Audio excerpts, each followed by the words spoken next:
യമനിലെ ജയിലിൽ കഴിയുന്ന നിമിഷപ്രിയയുടെ വധശിക്ഷ ഒഴിവാക്കാൻ തീവ്രമായ ശ്രമങ്ങൾ തുടരുകയാണ്. ഇടപെടൽ ആവശ്യപ്പെട്ട് നിമിഷപ്രിയ ആക്ഷൻ കൗൺസിൽ നൽകിയ ഹർജി ഇന്ന് സുപ്രീം കോടതി പരിഗണിക്കും. ഹർജിയിൽ കേന്ദ്ര സർക്കാരിന് വേണ്ടി അറ്റോർണി ജനറൽ ഹാജരായി മറുപടി പറയും.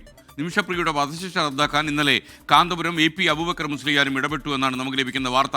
യമനിലെ പ്രധാന സൂഫി പണ്ഡിതൻ Shaikh Habib Umar bin Hafeel മുഖാന്തരം നോർത്ത് യമൻ ഭരണകൂടവുമായി കാന്തപുരം AP അബൂബക്കർ ബന്ധപ്പെട്ടതായിട്ടാണ് വിവരം.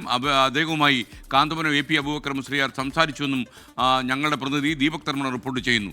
ആദ്യം ഡൽഹിയിൽ നിന്ന് ബൽറാം നെടുങ്ങാടി തത്സമയം ചേരുകയാണ്. ബൽറാം, സർക്കാർ നടത്തുന്ന നീക്കങ്ങൾ എത്രമാത്രം ഫലവത്താണ്? ഇന്ന് സുപ്രീം കോടതിയിൽ വരുന്ന ഹർജിക്ക് അനന്തരം എന്ത് സംഭവിക്കാനാണ് സാധ്യത?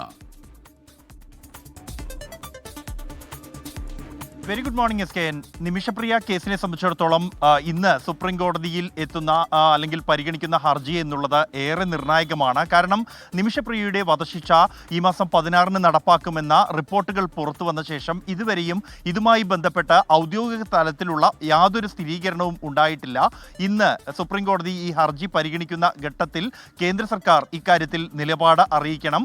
വിദേശകാര്യ മന്ത്രാലയം മുഖേന എന്താണ് ഇതുമായി ബന്ധപ്പെട്ട് ഏറ്റവും ഒടുവിൽ ലഭിച്ച വിവരം എന്നുള്ളത്. ഒപ്പം തന്നെയാണ് നിമിഷപ്രിയയുടെ മോചനത്തിനായി കേന്ദ്ര സർക്കാരിന് എന്തെല്ലാം ചെയ്യാൻ കഴിയും എന്ന കാര്യവും ഇന്ന് സുപ്രീം കോടതിയിൽ അറിയിക്കേണ്ടതുണ്ട്. കേന്ദ്ര സർക്കാരിന് ഈ വിഷയത്തെ സംബന്ധിച്ചിടത്തോളം ഏറ്റവും പ്രധാനം എന്നുള്ളത് കേന്ദ്ര വിദേശകാര്യ മന്ത്രാലയത്തിന് മാത്രമാണ് ഇക്കാര്യത്തിൽ എന്തെങ്കിലും നടപടി ചെയ്യാൻ കഴിയുക. നിലവിൽ നയതന്ത്ര ബന്ധമില്ലാത്ത രാജ്യമാണ് യമൻ. അതുകൊണ്ട് തന്നെ ഈ വിഷയത്തിൽ ഏറ്റവും സുപ്രധാനമായ ഇടപെടലുകൾ കേന്ദ്ര സർക്കാരിൻ്റെ ഭാഗത്തു നിന്ന് തന്നെയാണ് ആവശ്യമായി വരുന്നത്.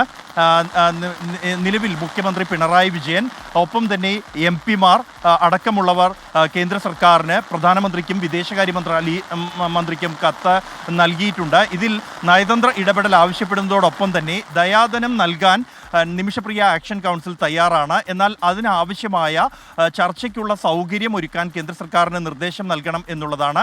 അതിൽ എന്തെല്ലാം കേന്ദ്രത്തിന് നൽകാൻ കഴിയുമെന്ന കാര്യത്തിലും വ്യക്തതയുണ്ടാകും. ഒപ്പം നിമിഷയുടെ മോചനത്തിനായി അല്ലെങ്കിൽ വധശിക്ഷ ബുധനാഴ്ച നടപ്പാക്കരുത് എന്നാവശ്യപ്പെട്ട് നിമിഷപ്രിയയുടെ അമ്മ യമൻ സർക്കാരിന് കത്ത് നൽകിയിട്ടുണ്ട്, അപേക്ഷ നൽകിയിട്ടുണ്ട്. ഇതുമായി ബന്ധപ്പെട്ടുള്ള മറ്റ് തുടർ ചർച്ചകളും സഹായ വാഗ്ദാനവുമായി നിരവധി പേരും ഈ ഒരു ഘട്ടത്തിൽ രംഗത്തെത്തിയിരിക്കുന്നു. നിമിഷപ്രിയയുടെ മോചനം വേഗത്തിലാക്കാനുള്ള ഇടപെടൽ സജീവമായി തന്നെ പുരോഗമിക്കുകയാണ്. SKN. ബൽറാം നെടുങ്ങാടിയാണ് ഡൽഹിയിൽ നിന്ന് സംസാരിച്ചത്.